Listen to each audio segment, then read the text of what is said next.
Oi, gente, estamos aqui gravando mais um episódio do nosso podcast Fala Bacharel. Lembrando que a intenção do podcast é trazer para os nossos ouvintes a importância das habilidades de gestão em diferentes contextos. Portanto, pegue seus fones de ouvido e venham conosco para essa jornada de crescimento. Eu sou Raíssa e essa é minha parceira Fernanda. Oi, gente, tudo bem com vocês? Lembrando que vocês precisam sempre dar o like de vocês para que nosso conteúdo seja interessante para o YouTube, tá? Disparando gratuitamente. Não esqueçam também de deixar sempre os feedbacks de vocês nos comentários, com alguma pergunta ou com alguma área que vocês têm interesse de saber no nosso podcast, tá? Vamos começar? Hoje a gente está aqui com ele, que é advogado, especialista em direito imobiliário, registral, notarial e urbanístico. Tem MBA em gestão empresarial. Seja muito bem-vindo, Felipe Augusto! Boa noite, pessoal. Fiquei muito feliz com o convite de vocês aqui para participar desse podcast. Parabenizar desde já a iniciativa da Faculdade Minas Salvo por promover esse ambiente aqui de discussão e aprendizado. Como você falou aí, sou Felipe, advogado, tenho especialidade em direito imobiliário. Optei também em fazer um curso de gestão empresarial e atuo na área há aproximadamente 8 anos. Felipe, para iniciar nosso podcast, a gente quer conhecer um pouquinho como foi sua trajetória no direito, né? Se você teve alguma influência, como foi que você escolheu esse curso? Eu sinceramente tive um pouco de influência familiar em escolher o direito. Entrei na faculdade muito jovem, passei na faculdade já no segundo ano, antes da conclusão do terceiro ano. Esse período que eu, economizei de um ano no colégio, depois eu optei por fazer um intercâmbio para adquirir uma segunda língua. E no começo da faculdade, para ser sincero, eu não me apaixonava pela advocacia. Meu objetivo maior era o concurso. E quando você chegava no primeiro dia de aula que o professor perguntava, 90% dos alunos levantavam a mão para concurso.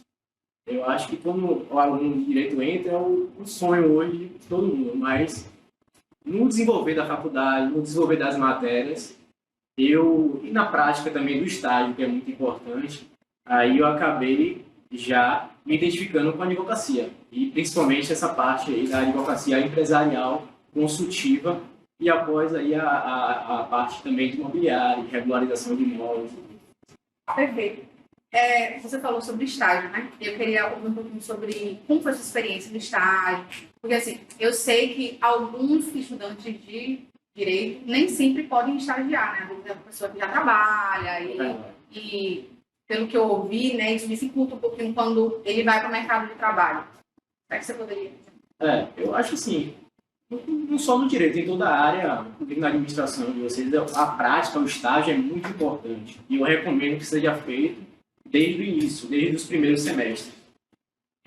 Com bastante afinco, bastante determinação, busca pelo conhecimento, porque a teoria é muito importante também, mas a prática é o que vai te dar o diferencial no mercado, de fato, para você buscar uma vaga, um cargo, assim, ou seguir pelas suas próprias pernas com maior facilidade, sem dúvida.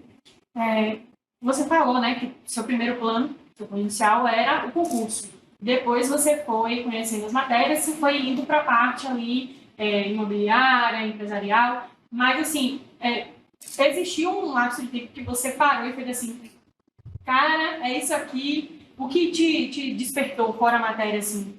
O que despertou foi, a gente já volta um pouco já para a pergunta anterior, foi justamente o estágio. O meu primeiro contato no estágio foi no escritório de advocacia, um escritório de advocacia que eu fiquei durante um período de 1 ano e meio, trabalhei em diversas áreas do escritório, me deram muita oportunidade de aprendizado, é um escritório que assim, tem um apreço até hoje, é amizade.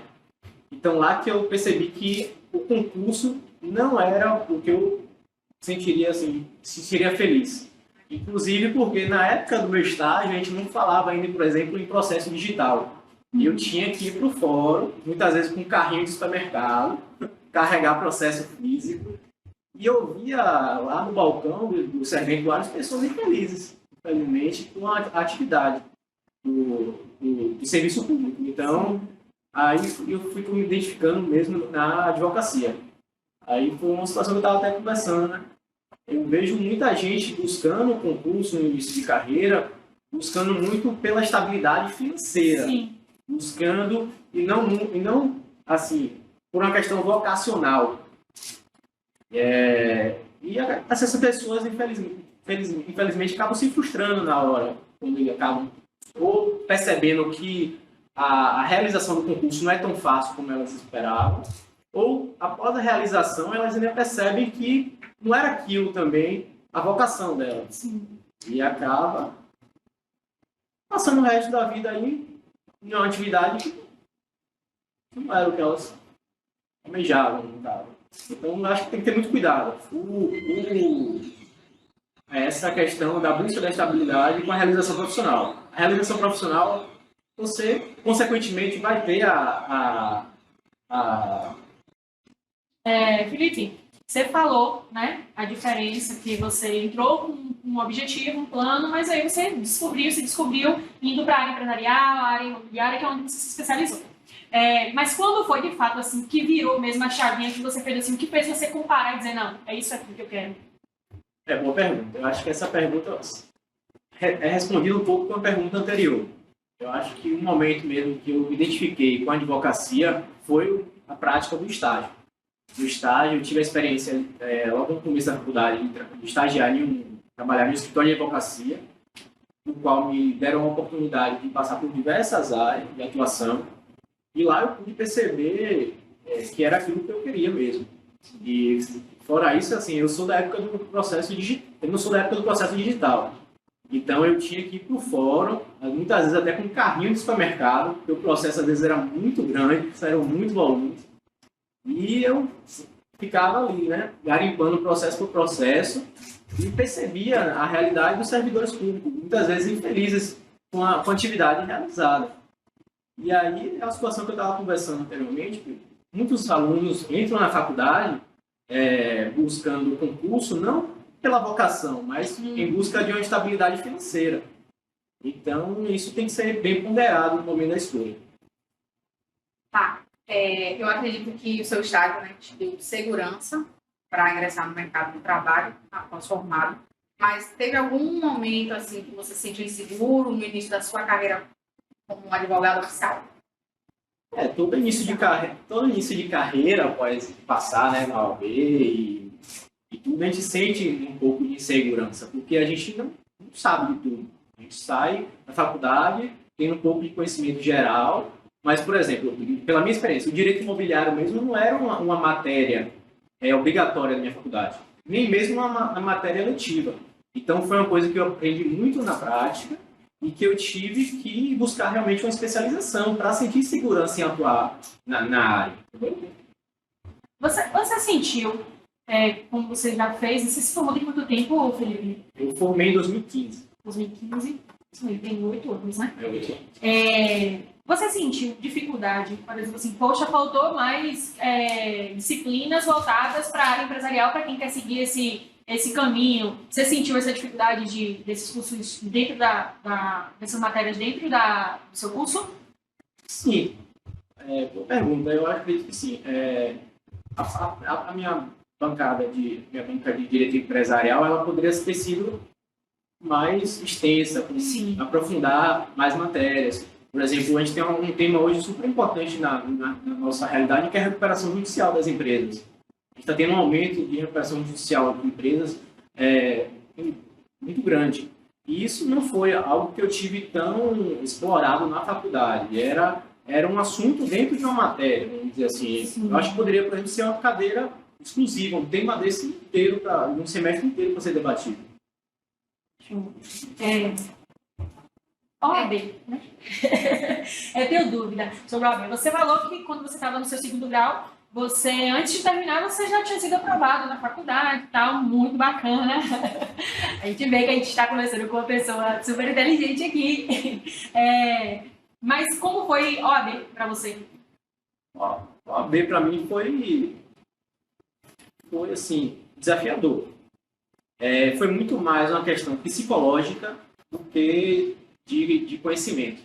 É aquela coisa da ansiedade, de você ter que passar em uma prova para poder você exercer sua atividade tão sonhada. Então, acho que muitos alunos acabam não tendo sucesso na prova, não pelo conhecimento, mas mais pela questão do nervosismo, de insegurança. E isso, graças a Deus, tomei uns remédios. E aí, consegui. Foi tranquilo. A OAB, eu acredito que até hoje são duas fases. Uma fase é de respostas objetivas, que aí eu acho que você tem que acertar um universo de 42 questões, 40 questões. E você passando dessa fase, você vai escolher uma das matérias, direito do trabalho, constitucional, administrativo, para você fazer uma segunda fase específica dessa área, na qual você vai ter que realizar uma redação, responder perguntas, elaborar uma peça processual. Mas também, graças a Deus, eu logrei o êxito de passar na prova do OAB ainda no 9º semestre. Legal. Você é avançado até na faculdade. Parabéns, viu? Me tira uma dúvida agora sobre sua especialização, né? Formou, estagiou, né? Em que momento pós-formado, quanto tempo, assim, você percebeu a necessidade de se especializar? Eu vim, como eu falei, vou contar uma história. Eu gosto de contar a historinha para chegar no assunto. Eu fiz esse primeiro estágio que eu falei para vocês no escritório de advocacia. Aí saí desse escritório de advocacia por vontade própria. Eu não queria formar sabendo atuar só em uma área. E aí pedi para sair desse escritório de advocacia para ir atuar já em uma área trabalhista. Que é uma área que hoje eu não atuo e não tenho vontade nenhuma de atuar. Mas eu não queria sair da faculdade sabendo só uma área. E aí, em razão desse meu primeiro estágio, quando eu estava no último semestre, uma sócia desse escritório assumiu a diretoria jurídica de uma construtora que tem uma construtora aqui de Salvador, renomada, que tem inclusive capital estrangeiro. E ela assumiu o cargo de executiva jurídica dessa construtora. E aí ela lembrou de mim e me chamou. Na época, uma dos requisitos da vaga era o espanhol. E eu só sabia o inglês. E aí, não passei na primeira seleção. Entrou uma outra menina na minha vaga. Quer dizer, nem cheguei para a seleção. Entrou uma outra menina na vaga. E aí, um mês depois, a menina não deu certo na vaga. E ela disse, vamos dispensar o espanhol e vamos apostar em você. E aí, no último semestre, eu entrei como estagiário. Saí arrisquei, porque eu saí de um estágio que eu já tinha segurança que eu seria contratado, e no último semestre fui para um outro estágio que eu não tinha segurança que eu seria contratado, porque em 6 meses eu não teria um tempo hábil de conhecer meu trabalho e me efetivar, vamos dizer assim. Mas, graças a Deus, entrei nessa construtora como estagiário, no jurídico interno, e consegui ser efetivado. No começo, aqueles percalços, o primeiro oferecendo um salário mais baixo para conhecer seu trabalho, e aí foi evoluindo. Nessa construtora eu trabalhei durante 6 anos aqui em Salvador. Aí foi isso que eu falei, né? Eu acabei participando de empreendimentos inovadores aqui em Salvador, importantes, que foi o Hotel Fazano Salvador, outros empreendimentos no litoral norte, empreendimentos imobiliários também aqui na região do Horto Florestal. E na minha atuação no jurídico interno, eu tinha muito contato com essa parte de direito imobiliário e direito empresarial. E eu escolhi fazer essa especialização em direito imobiliário porque justamente foi o que eu falei anteriormente, né? Eu não tinha essa matéria na faculdade. Então, eu precisava ter essa especialização para ter segurança no que eu estava fazendo. E já o MBA em gestão, isso todo mundo me pergunta. Porque o que é que o advogado foi fazer MBA em gestão? É porque eu ali no trato com uma empresa de sociedade anônima, com porte de conselho de administração, diretoria, assembleia de acionistas, eu tinha muita prática do direito societário empresarial, mas eu queria participar mais dessas deliberações, entender melhor essas deliberações dos sócios, dos investidores, porque essas deliberações que iam ser convertidas no que eu fazia nas atas de reunião de acionista, nas atas de de reunião do conselho. E aí foi que eu optei em fazer o MBA em Gestão Empresarial, para ter um conhecimento mais amplo sobre a parte já da gestão, não tanto do direito. Isso eu falo porque o advogado ele acaba tendo que saber conhecer o negócio do seu cliente para poder dar a melhor consultoria. Sim. Um advogado hoje dessa área empresarial ele tem que ter noção básica de contabilidade, noção básica de contratos de marketing, contratos por exemplo, na construtora, contratos de obra, de empreiteira, de prestação de serviço, de locação de equipamentos. Então, eu fui buscar essa especialização para me adequar melhor a esse meio. Eu estava pesquisando, né? Quando eu vi que você trabalhou com direito imobiliário e tudo, estava pesquisando os primordiais, né? Que assim, são os pilares para advogados que trabalham nessa área. E tinha uma advogada que ela postou um artigo, eu vou falhar aqui em dizer o nome dela, porque é um nome diferente. Eu estou lembrada, mas não estou, sabe, para falar. E que ela falou que um dos principais pilares era planejamento estratégico, marketing, tipo, que o advogado ele precisa utilizar bastante na área de direito empresarial, né? Não só o marketing do seu próprio marketing, não, mas do que você está fazendo e tal. Você sentiu dificuldade em planejamento estratégico? Para ser bem sincero, no MBA, matéria que eu tive mais contabilidade, ou mais dificuldade foi contabilidade e finanças, porque eu sou da área do humano. Então, quando me dava assim um balanço, um demonstrativo financeiro para eu executar e o balanço no final não batia por causa de centavos, eu já dava desespero. A gente entende. Não é fácil. A gente sabe quando a gente pensa assim que por um décimo a gente pode reprovar. E a advogada que você mencionou, ela pontuou bem a situação do direito imobiliário, principalmente no desenvolvimento de empreendimentos imobiliários, de prédios, de construções. Precisa se ter um planejamento para isso. O empresário dessa área ele precisa ter um acompanhamento tanto jurídico quanto planejamento também de execução de orçamento, execução de cronograma de obra. Por quê? Porque todo o negócio existe risco. Todo negócio existe risco, principalmente para o sócio ou para o investidor. A depender, por exemplo, da estrutura societária. O advogado, por exemplo, ele vai te dar soluções para mitigar esses riscos, mas os riscos existem. Aqui no direito brasileiro, a gente tem a desconsideração da personalidade jurídica, que a gente chama. Principalmente em decisões de reclamações trabalhistas. Se vocês vão ser empresários, vocês vão ver muito isso. Então, muitas vezes o empresário se arrisca no negócio e tem que proteger o seu bem pessoal, entendeu? Então, esse planejamento bem elaborado e bem executado vai prevenir o empresário em sofrer esse tipo de situação. Isso pode se encaixar já no plano de negócio dele, né? Tipo assim, ele separar, não, eu preciso de uma assistência jurídica, procurar um advogado especialista.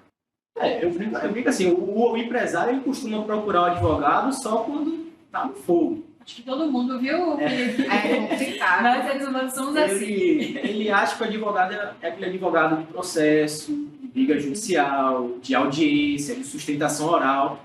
E existe também a outra face disso. Existe o advogado a atividade da advocacia que eu exerço, que é advogado empresarial corporativo, que vai te dar uma consultoria prévia para você não incorrer em erros que eventualmente vai te dar prejuízo. Eu sou aquele advogado que vai evitar que o processo ocorra. Eu percebo que você é um resolvedor de conflitos, né? Você aconselha, você pode prever aquilo ali e você também resolve aquele conflito ali com o seu cliente. Por isso que você precisa sempre ter uma visão bem clara daquilo ali, porque muitas vezes o conselho vai vir de você mesmo, né? E muitas vezes, assim, o empresário, o administrador, ele deveria ter conhecimentos básicos de direito trabalhista, tributário, consumidor, mas muitas vezes ele não tem. Então, o advogado ele vai ser aquela pessoa de estar te orientando, te dando uma consultoria. Por exemplo, teve uma decisão hoje no STF que atingiu aquele seu negócio ali, velho. Então, o advogado ele vai te alertar sobre isso, entendeu? Eu vejo assim, o administrador, às vezes, ele está muito na parte operacional do negócio, muito assim, ali, brigando para conter custos, para cortar pessoal, para superar a crise, que no Brasil não é fácil. E muitas vezes se esquece do macro, o que está acontecendo no mundo, o que está acontecendo em decisões que atingem ele. Por exemplo, um banco central hoje aumentar ou diminuir uma taxa Selic atinge. Vou dar um exemplo prático. Né? Se um banco central aumentar uma taxa Selic hoje, a sua taxa da maquininha lá vai aumentar. Entendeu? Isso você tem que mudar todo o seu planejamento lá financeiro. Então, o advogado ele serve para isso também. Inclusive, vocês trabalham com prévia de contrato, né? Por exemplo, se o empresário quiser contratar algum prestador de serviço, aí ou vocês podem montar um contrato, né? Ou você avalia o contrato que o prestador vai enviar para o empresário. Nessa parte consultiva acontece muito também dessa análise e elaboração de contratos. Em contratos de todas as naturezas. No Brasil, a gente tem atividades de todo tipo, inclusive atividades reguladas e não reguladas. Reguladas, por exemplo, atividades reguladas por agências regulamentadoras, como a ANEEL, a ANAC, e diversas aí que tem. Então, o advogado precisa ter conhecimento do seu negócio e do que está envolto no seu negócio para poder elaborar o melhor contrato. Ou no caso, né, já chega para a gente o contrato pronto para a gente revisar, sugerir alterações para reduzir os riscos que você vai ter naquela operação. Sim. Isso também é muito importante. Eu já tive a oportunidade de ser consultora comercial de uma empresa de RH e a maioria dos clientes que eu conversava, por exemplo, de algumas empresas, era mais com os advogados deles, porque para fazer contrato de estágio, tipo, se tivesse, quer trabalhar com terceirização de serviço, mas no meu caso foi mais voltado para o estágio mesmo. Mas assim, terceirização de serviço, mão de obra, enfim, essas partes burocráticas, às vezes os advogados eles direcionavam para que fosse feito com a gente uma terceirizada, para que eles ficassem mais livres para outras coisas, porque tipo a tecnologia e o direito, né, eles têm um nível que eles vão subindo porque todo dia é uma novidade. Então, eles preferiam gastar aquela energia deles para estar sempre ali no dia a dia, trazendo coisas novas, descobrindo, enfim, estudando possibilidades e deixar essa parte burocrática de contratos mais com terceirizado, porque é uma coisa que eles batem o olho e eles veem se tem alguma coisa errada ou não. Você já chegou a fazer essa parte no direito empresarial? Você já chegou a fazer essa consultoria para a empresa que você fazia parte de contratações também, voltada para a área de RH? Essa sua pontuação sobre a tecnologia é bem interessante. Eu por exemplo, desenvolvi, por exemplo, um modelo de contratos, que aí eu desenvolvo um modelo de contrato e a área do TI, a área de tecnologia e informação, parametriza esse contrato no sistema, por exemplo. Então, eu vou deixar lá só os campos abertos para serem preenchidos. E aí, por exemplo, através de um formulário preenchido, com a informação daquele formulário, o sistema, o software, já complementa todo o contrato. Então, realmente, eu não preciso um contrato desse padrão estar executando a todo momento. E poder me dedicar realmente para questões estratégicas da empresa. E isso acontece muito. E aí, essa questão de discussão estratégica, realmente, o advogado consultivo, eu brinco que ele, diferente do advogado contencioso, o prazo dele não corre lá como na justiça, com dia úteis. O nosso prazo ocorre por hora. Às vezes o empresário quer um contrato para daqui a...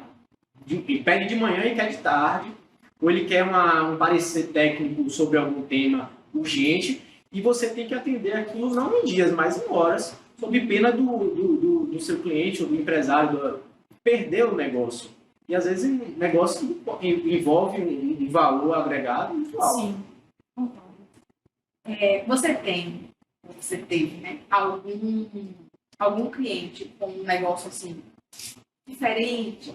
Você precisou estudar mais?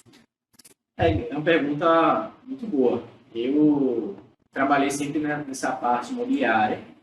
Trabalhei 6 anos nessa construtora que eu falei. Então, eu fiquei muito focado no mercado imobiliário, de construção civil, muito apegado a esse tipo de contrato. No momento que eu peço para sair dessa construtora e vou para um escritório de advocacia, as demandas que chegam são variadas. E aí, não só na parte de construção civil, que outro tem. E, ultimamente, sim, eu estou atualmente trabalhando com a empresa que está crescendo muito no mercado, inclusive porque é um mercado que tem a projeção de crescer muito no Brasil nos próximos anos, que é a geração de energia solar e eólica.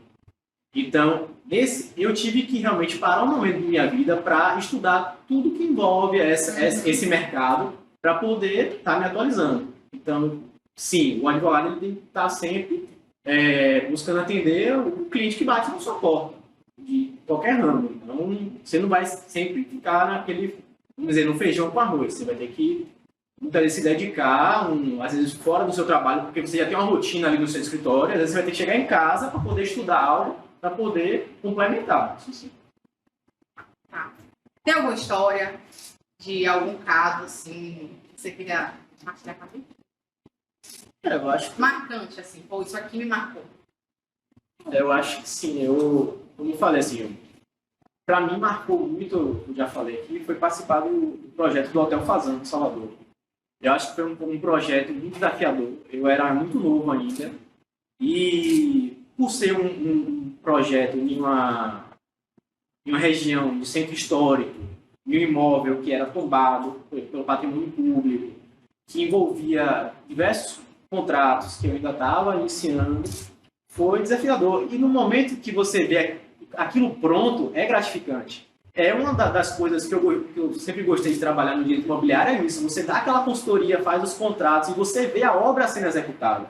E ao final da obra executada, você vê a entrega e vê o resultado do seu trabalho. Claro que engenheiro participou, marketing participou, outras áreas participou, mas também você deixou sua contribuição naquilo ali. Eu acho que esse foi um projeto que me marcou bastante. E já chegou em alguma situação, né, em que aquele cliente específico, ele chama você, aí você vê que a situação assim, estou querendo abrir uma empresa, então estou com dificuldade na minha empresa e tal, você percebe que ali é algo que não tem muito o que se fazer ali, entendeu? Porque, tipo, você dá aquela dica para ele que, eu acho que o melhor caminho não é você fazer por isso aqui e tal, e aquele cliente, ele não quer fazer dessa forma. Como que você se sai numa situação dessa? Como é que você lidar com um conflito desse?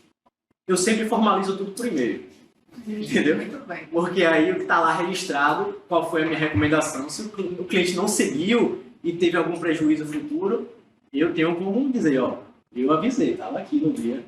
Mas é uma pergunta interessante.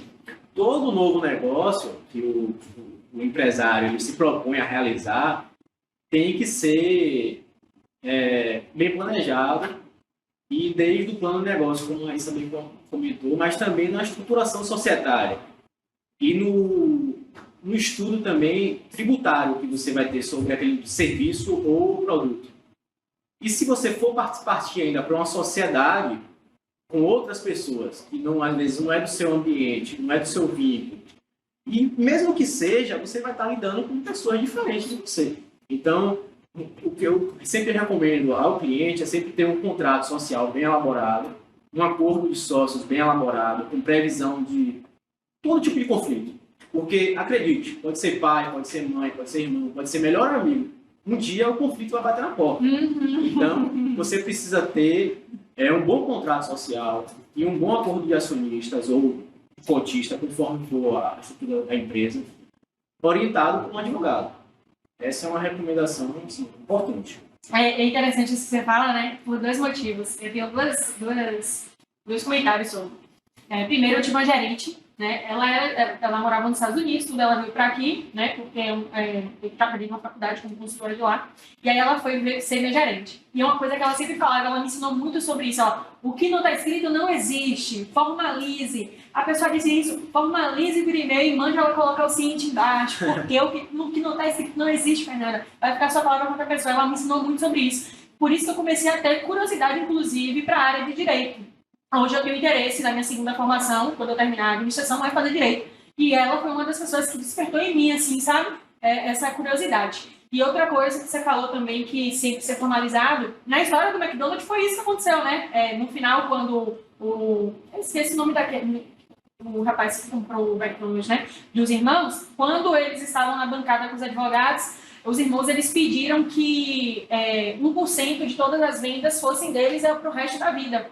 E aí o advogado, instruído pelo rapaz, ele falou assim, não, isso aí vai ficar no aperto de mão, a gente não vai deixar formalizado, porque estamos com algumas dificuldades agora de investimento e tal. E os irmãos McDonald's nunca receberam esse 1%, que você contando para os dias atuais, seria tipo, assim, mais de sei lá quantos milhões que eles receberiam desse 1% de venda. E não foi formalizado. Por quê? Porque o advogado deles não teve essa expertise de dizer, não vai ser assim. Já o advogado do opositor falou, não, dá pra gente fazer aqui no aperto de mão, tá tudo certo. E o que não está escrito não existe. Não existe, né? É importante que seja escrito. Felipe, você comentou que você ingressou na área empresarial. Você é muito Sim. Queria saber se o fato de você ter feito gestão te influenciou em abrir um negócio, ou já era um desejo seu, você já tinha aquilo guardado e viu a oportunidade, falou assim, não, agora é hora. Não foi oportunidade, não, foi necessidade mesmo. Virei pai, as contas chegam, o boleto chega, e a gente tem que trabalhar.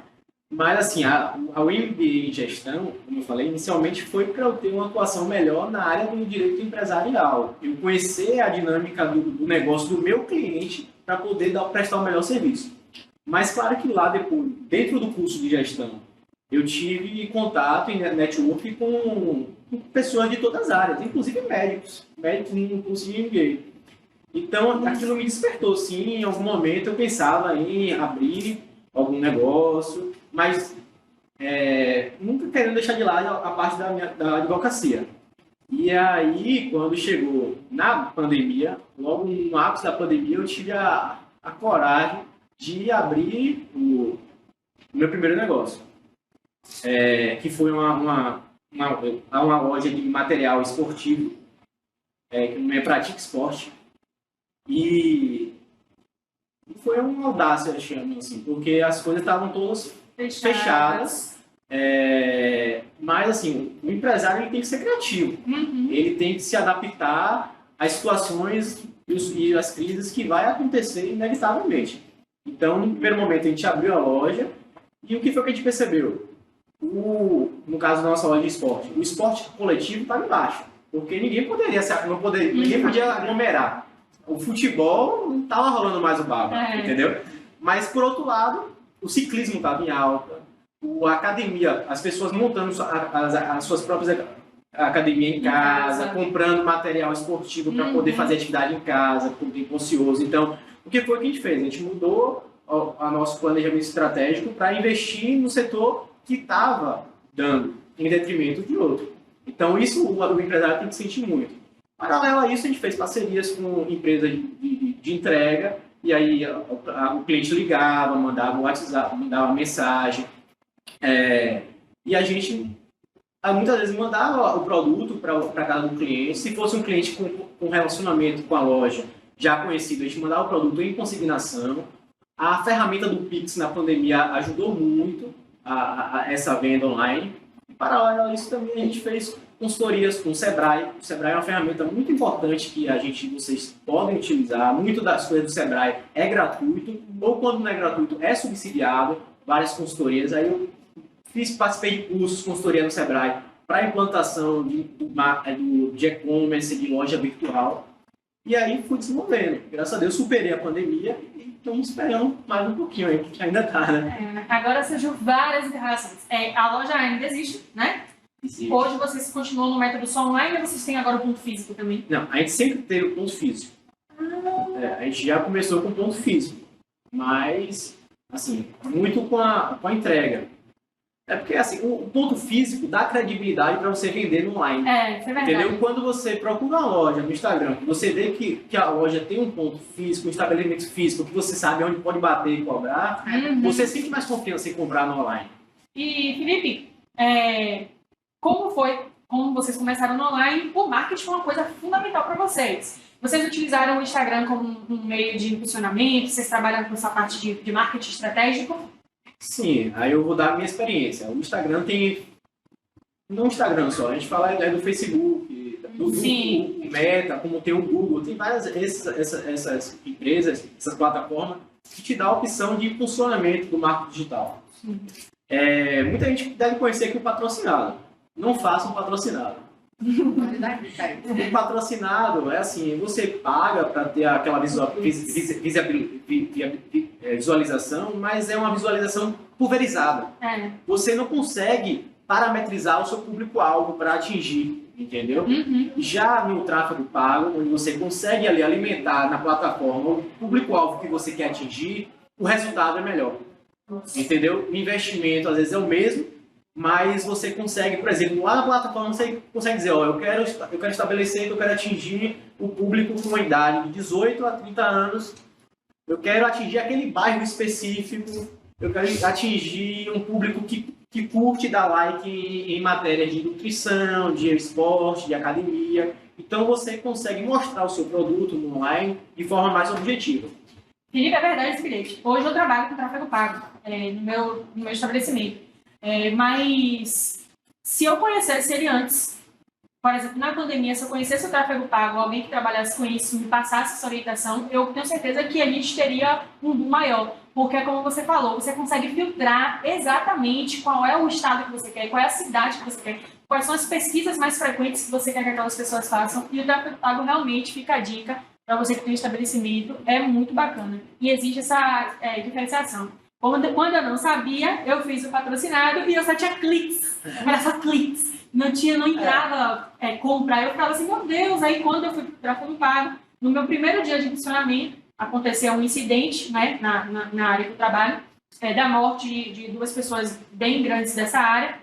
E aí foi um funcionamento que eu fiz de teste de R$15. Tipo, entrou mais de 200 mil pessoas e aí foi crescendo por causa disso, porque a gente fechou o ano muito bacana, graças ao tráfego pago. Você teve algum insight de, tipo assim, fazer um curso para se especializar nessa área, ou você preferiu contratar uma empresa que fizesse isso? Inicialmente, como eu falei, né, eu fiz cursos no Sebrae, fiz cursos online também com pessoas que vocês devem acompanhar no Instagram aí. E aí sim, eu não tinha tempo para me dedicar. Eu tenho minha parte da advocacia, tenho uma empresa, não tinha como me dedicar ao tempo todo a isso. E aí sim, eu contratei uma empresa para acompanhar o marketing digital das mídias sociais. Sim. E no mesmo pacote, na mesma negociação, essa pessoa ficou encarregada em fazer essa gestão do tráfego pago. Por que esporte? Já tinha uma... Por que eu fiquei aqui? Por que esporte, gente? Não, assim, teve um estudo para isso no local que a gente implantou a loja, na cidade. A gente percebeu que havia uma defasagem e havia um campo de atuação para isso, havia um mercado de atuação para isso. E foi isso. Você viu ali a oportunidade. Foi um estudo de campo. Não, e também assim, para você, sério, meu pai, ele já trabalha, ele é representante comercial, então muitas das marcas que eu trabalho na loja, ele facilitou o acesso à compra desses produtos, ao acesso de crédito logo no começo, porque uma empresa com CNPJ novo, você precisa muitas vezes tem que comprar tudo à vista. Entendeu? Então, essa facilidade de crédito e parcelamento ajudou também. E a gente conseguiu. Aí, tá no mercado até hoje. Agora, vou trazer assim, porque você sabe, a maioria das empresas no Brasil fecham as portas até 2 anos. Então, 2 anos é o teste. Verdade. Agora eu queria saber um pouquinho sobre Felipe empresário, né? O que é que o direito te ajudou sendo empresário, assim? Talvez, se você não tivesse conhecimento de direito, que você poderia ter dificuldade, e aí você identificou que alguns empresários podem se passar, né? Se passam, por não conhecer e por não ter... Como é que eu posso falar, gente? Vai cortar essa parte aí. Por não ter conhecimento mesmo, ou influência de ter uma assistência jurídica antes de abrir um negócio. Eu tive a facilidade, assim, a gestão e o direito, ela se misturam muito. Uma depende da outra, uma está atrelada à outra.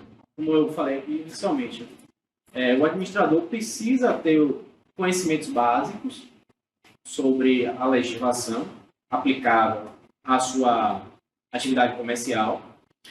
E também o advogado precisa ter um conhecimento do negócio do cliente para dar a melhor consultoria. Então, eu acho que nessa minha experiência, tanto de advocacia como de empresário, isso me ajudou nas duas partes. Na advocacia, por eu ter adquirido essa experiência no empreendedorismo, vamos dizer assim, me ajudou a me colocar no lugar do meu cliente para atender ele e entender muitas vezes a urgência que ele precisa daquele meu serviço. E também na parte de ser empresário, eu aproveitei muito do conhecimento jurídico para não incorrer em erros de administração e nada. Graças a Deus, até hoje não tenho nenhuma reclamação trabalhista nem nenhuma execução fiscal. Então, acho que estou cumprindo aí mesmo. Você comentou que no Brasil, geralmente, a empresa não fica aberta 2 anos, né? Você pode trazer um pouquinho sobre isso? Existe uma pesquisa, não sei agora o dado exato, mas acho que foi uma pesquisa que eu vi do Sebrae, que as micros e pequenas empresas, principalmente as empresas familiares, elas não conseguem superar 2 anos de fundação, vamos dizer assim. E aí, muito por causa disso que a gente falou aqui, né? Empresas que são abertas sem planejamento, sem plano de negócio, sem uma estruturação societária, às vezes se encerra por causa de uma briga de sócios ou por uma falta de planejamento financeiro também. A empresa, gente, ela não começa dando frutos e lucros. Se começar, ótimo, mas não é a regra. Então, você tem que ter um planejamento de fluxo de caixa para você superar os primeiros meses deficitários até você conseguir, vamos dizer, ter uma receita positiva para poder voltar a recompor seu caixa, assim, e se manter ativa no mercado. Inclusive para poder estar fazendo investimentos, acompanhando a concorrência e não ficar para trás.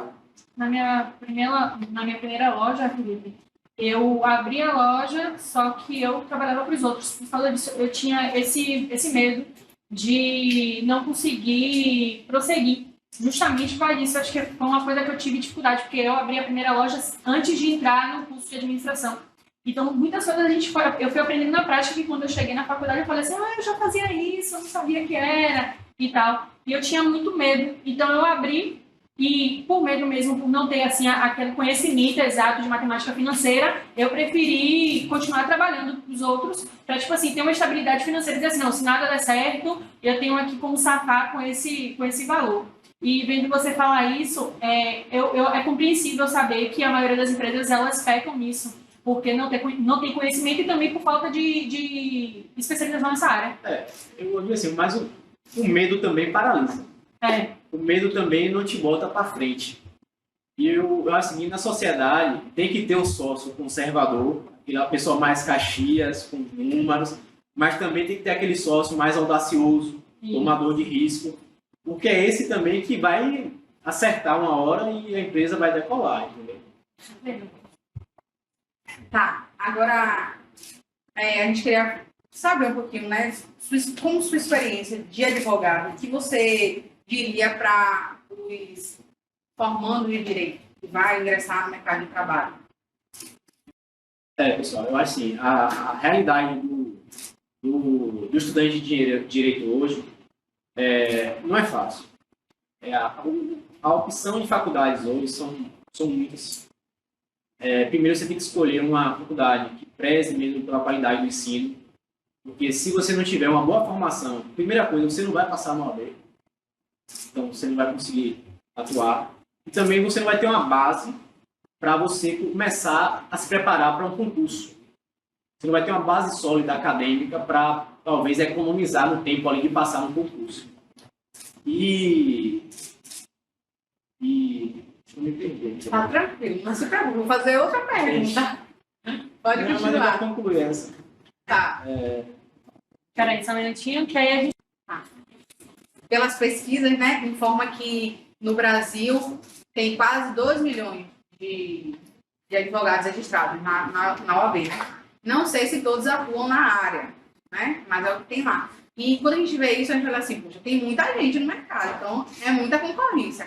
O que é que você acha disso, né? Pô, é realmente isso no mercado? Não é isso? O que é que você diria para os formandos que vão ingressar, né, no mercado de trabalho e teoricamente está cheio? Eu acho assim, apesar desse número enorme de advogados, inclusive sendo formados todo semestre, eu acho que ainda tem muito espaço no mercado para quem quer estudar, apresentar um bom trabalho, se especializar em uma área que ainda está ociosa, porque o direito ele tem essa benesse, né? Você tem um grande leque de oportunidades em diversas áreas e especialização dentro da especialização. Então, eu acho que ainda existe sim a oportunidade no mercado.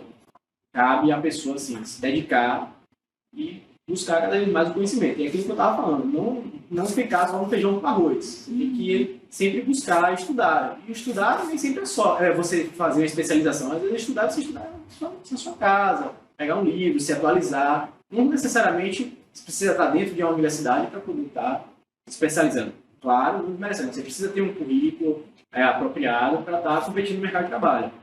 Mas também se atualizando diariamente. Faz muito sentido o que você falou logo no início, né? Sobre os estudantes, que a maioria vai sempre atrás de concurso porque quer estabilidade financeira, quer sair dali, tipo, aposentado e tudo. E às vezes a gente vê um número muito grande, como a Ré falou, de advogados, mas você vê algumas especialidades que tipo, quase você não vê, gente, por causa disso. Porque acho que forma muita gente querendo a mesma coisa, né? Que é ali aquela estabilidade, enquanto outras áreas elas ficam assim escassas disso. Então, acho que a dica legal mesmo é você procurar todas as especializações, né? E decidir, pô, eu vou fazer isso aqui justamente porque aqui eu sei que eu vou ter resultado, enfim. Porque uma coisa que a gente estava vendo, eu vi no podcast, que ela era uma mulher advogada, eu esqueci agora, ela é bem conhecida, eu me escapei aqui o nome dela. E ela disse que quando ela formou, ela ficava assim tão desesperada sem saber se ia dar certo, que ela ficava na porta da delegacia. Porque ela dizia assim, tipo assim, pô, a pessoa aqui ela vai me pagar na hora, enfim, eu vou ter um resultado porque eu vou saltar essa pessoa. Você já estudou com alguns colegas, fez especialização. Você já conheceu algum colega que passou por essa experiência de, tipo, ir para essa área criminal por conta disso, porque não saber no que se especializar? Não. Todos os colegas que eu conheço da área criminal é por amor mesmo. Já sabia que queria. É porque não é uma área fácil, não é um meio agradável de se lidar. São pessoas que realmente, desde o começo da faculdade, eu percebi que elas se identificaram e tiveram a vocação para isso. Graças a Deus, eu tenho colegas da área criminal muito bem sucedidos por conta disso. Nanda falou sobre essa advogada, né? Uma coisa que eu observei é que ela meio que não estava valorizando, ela não valorizou o estudo dela, né? O investimento que ela fez. Então, assim, ela estava procurando, não, vai me pagar, mas assim, vai me pagar quanto? Tipo assim, não valorizou o horário, né? O tempo dela de estudo. O que você acha sobre esses advogados que não é que não valorizam, mas que a palavra é apelar? Pessoal, essa é uma excelente pergunta. Em razão de a gente ter um grande volume de advogados no mercado, existem colegas que vão assim, queimar o preço, fazer o serviço por qualquer preço, mas também sem garantir a qualidade. Eu acho que em qualquer profissão vai ter isso, mas na advocacia a gente tem isso de forma muito, muito forte. E eu aprendi com um colega advogado, sócio lá do escritório, o seu já de idade, ele fala o seguinte: é melhor você passar vergonha cobrando caro do que cobrando barato. Entendeu? E assim, para isso a gente tem também a OAB. A OAB tem a tabela de honorários que te dá um padrão de um ponto de partida para você cobrar. Então, não tem por que o advogado, após concluir seu curso, se dedicar, estudar, assim, menosprezar o seu trabalho cobrando um preço abaixo do razoável. Então, eu acho que sim. Eu particularmente, gosto de valorizar meu trabalho, cobro o que eu acho justo para a operação do cliente e para a segurança jurídica que eu vou dar para ele. Muitas vezes, assim, um cliente está trabalhando em uma operação de compra ou venda de um imóvel, vamos supor, de milhões, E é a nossa responsabilidade técnica que vai assegurar aquele negócio, que ele não vai ter problema. Então, também, o cliente tem que colocar isso na mesa para o cliente valorizar nosso trabalho, porque a gente está dando um aval para um negócio, uma segurança jurídica para um negócio, que ele vai poder botar a cabeça no travesseiro e dormir mais tranquilo. Então, o cliente também, na hora da mesa de negociação de honorários, ele tem que saber o valor do advogado, entendeu? Até porque se ele te procurou é porque ele achou que você pode, na verdade, solucionar o problema dele, né? O possível também, né? Quando você falou da tabela, né, era uma pergunta até que eu ia fazer. Quando uma pessoa ela cobra abaixo, né, existe uma punição da OAB em relação a isso, uma multa que a pessoa paga, enfim? Em princípio, sim. A OAB tem uma comissão de ética que avalia esses casos. Aí você vai ter uma denúncia e você vai apurar essa sua conduta que está fora do parâmetro ajustado pela OAB. E aí sim, a comissão de ética vai avaliar, vai fazer um julgamento disciplinar e, eventualmente, aplicar algum tipo de sanção. Uma última pergunta. Eu assisti uma série que eu acho que você de casa pode ter assistido, né? Chamada Suits. Não sei se você já assistiu. Então, eu me senti advogada assistindo essa série. Eu queria, assim, receber um comentário seu. Por exemplo, você via que muitas vezes existiam, assim, coisas que, tipo, você ficava assim, cara, isso aqui não tem jeito e tal. E os advogados sempre tinham uma saída. E a gente debatendo em casa, porque eu realmente gostei muito dessa série, aí Levi, né? Quem foi? Ele comentou comigo, falou assim, você não tá vendo como é que pode um advogado sempre ganhar causa, isso não existe, isso aqui tá errado e tal. Eu falei, não, eu acho que existe advogados que sempre conseguem realmente tirar uma carta da manga desse jeito e, tipo, ter sempre o nível de audiência sempre positivo. O que você acha sobre isso? Isso acontece sim na prática. É claro que assim, o advogado às vezes pega um problema difícil de resolver, mas ele tem que buscar na legislação ou em decisões dos tribunais superiores, jurisprudência, alguma saída para o seu cliente. Nem que seja uma saída definitiva, mas muitas vezes reduzir o dano. Muitas vezes o cliente chega na sua porta não querendo que você resolva, mas, por exemplo, que você retarde aquilo ou que você reduza o valor da condenação. A solução nem sempre é a procedência, vamos dizer assim, da ação. Sim. Mas muitas vezes é você mitigar o dano do cliente. Isso já é um grande ganho também para o cliente. Mesmo você sabendo que é uma causa, tipo assim, isso aqui é uma causa que já tá ganha para outra pessoa, mas você consegue diminuir os impactos daquilo e você já sai de certa forma vitorioso, né? Eu costumo dizer assim, que já é uma vitória quando você começa a criar problema para outra parte. Dentro do processo, você começar a criar dificuldades, recursos, atrasos, não protelatórios, que isso não é permitido na justiça, mas dentro da lei, que faça com que a outra parte, no caso, contra seu cliente, venha para a mesa de negociação. Então, e se formule um acordo que seja o melhor possível para o seu cliente. Então, às vezes, você ganhar o processo, nem sempre é você ter a procedência, a total procedência do processo. Sim. Às vezes é você retardar ou reduzir o dano ou conseguir um acordo proveitoso para o seu cliente. Show, né? Felipe, eu mesmo sou suspeita para falar, como eu falei, a minha segunda graduação eu quero que seja Direito, que eu fico fascinada, fico assistindo tudo que acontece. Com isso, eu quero te agradecer muito. Achei muito bacana, né, nosso bate-papo. Assim, você sempre apto para responder nossas perguntas. Parabéns, primeiro, pela sua inteligência. Segundo, pela sua experiência, né? Você aparentemente é novo, né? Então, assim, você carrega uma bagagem muito bacana para o tempo que você tem de formação, são 8 anos, né? Então, parabéns. Continue assim, você realmente espelha a gente. Eu fiquei mais fascinada ainda mesmo. Caso vocês tenham alguma curiosidade, alguma coisa bacana para vocês falarem, vocês podem botar aí sempre nos comentários, tá, gente? Que aí a gente pode ir atrás de Dr. Felipe para ele estar respondendo. E me diz como é que a gente te acha nas redes sociais. Caso alguém queira contratar você, seus serviços, como é que a gente faz? Pessoal, eu costumo utilizar a rede social profissional, que é o LinkedIn, e também meu contato, né? O advogado o contato é o telefone. O cliente quer ter, às vezes, o contato pessoal com o advogado para sentir a segurança. Então, eu costumo atender mesmo ou pelo LinkedIn ou pelo telefone. Show. Agora, em nome da turma, a gente vai te dar uma lembrancinha para agradecer pela sua disponibilidade, né, de poder ter vindo aqui compartilhar sua experiência, né, e sua história. Valeu, obrigado. Valeu, foi um prazer. Agora solta, né, gente? Espero que você goste do presente, Felipe. De muito coração de toda a nossa turma, né?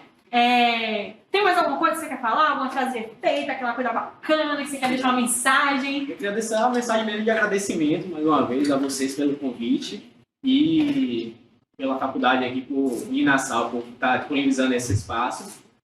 E que esse projeto de vocês sigam forte e se multiplique para outras pessoas, que vocês encorajem outras pessoas para isso também. Vocês também estão de parabéns. Obrigada. Vamos deixar uma salva de palmas para a Fita, Lúcio. Com isso, pessoal, a gente encerra o meu, o seu, o nosso